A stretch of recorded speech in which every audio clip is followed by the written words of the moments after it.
We are going to talk about our 3 most promising hop varieties.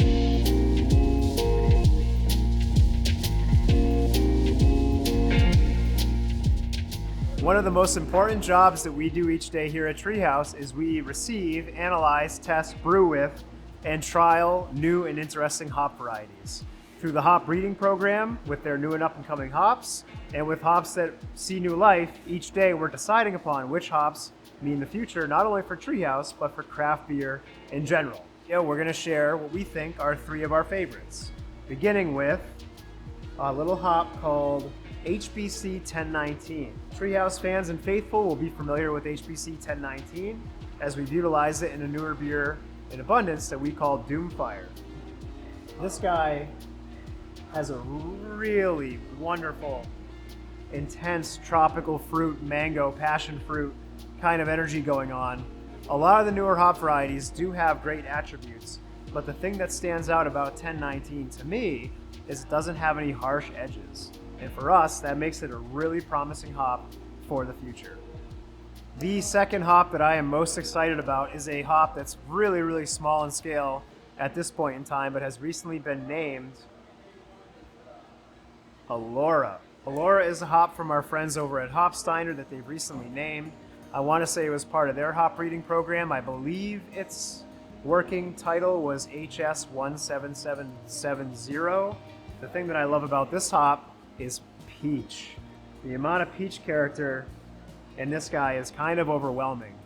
There's probably a half a dozen hops out there that give me that aroma of peach rings when I open a bag, and Allora really fits that bill. We haven't used it much in our beers. We've only trialed it in very small amounts, but we're very excited about what it's done in some of those smaller trials, and we very much look forward to the future of brewing with this hop, Allora. So the final hop in the 3 most promising hop list is one that will definitely surprise you because it's not a new hop, but I still think its future has a ton of promise. That hop has been on the list before, and it's called Cascade. Cascade is a weird one. It's a strange choice. You're probably saying, Nate, what is promising about Cascade? It's been around for 30 plus years.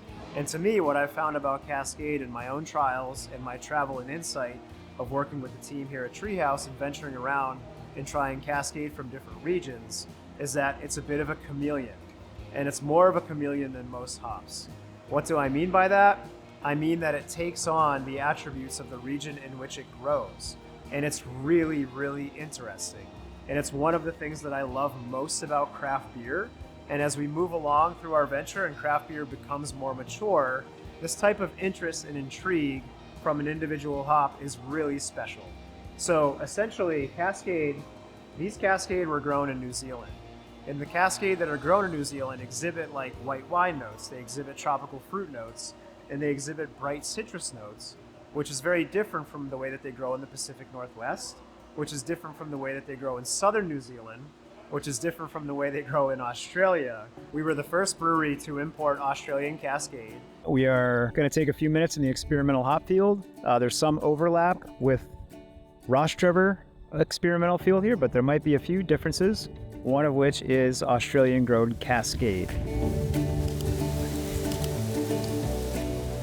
It's pretty ledger. And we made a version of our Pilsner called Trail with Australian Cascade. And it was that one particular beer that set off a real worldly adventure in finding new and interesting Cascade. And since Trail Australian Cascade, we've played around with Cascade from obviously the typical New Zealand grown regions, but even more exciting from the Southland down in Garston, where we imported for the first time hops grown just outside of Queenstown in New Zealand, which made a batch of Trail that was very different and very interesting and very unique from the Australian Cascade that's grown just a few thousand miles away. I'm gonna give these guys a rub fresh in the field. South Island, South New Zealand grown Cascade. Oh my goodness, they're so sweet.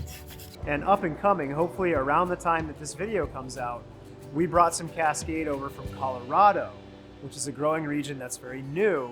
And there's a hop farm in Colorado called the Billy Goat Hop Farm, which coincidentally on our last road trip, I drove by on our way to Yakima, and I just by chance happened to look it up, and we made contact with them and they sent us some of their Cascade, and that Cascade is very different from the Cascade that we had in New Zealand and Australia. So terroir and hops, specifically Cascade, is something that I think is really promising for the future of craft beer, for home brewers and craft brewers alike.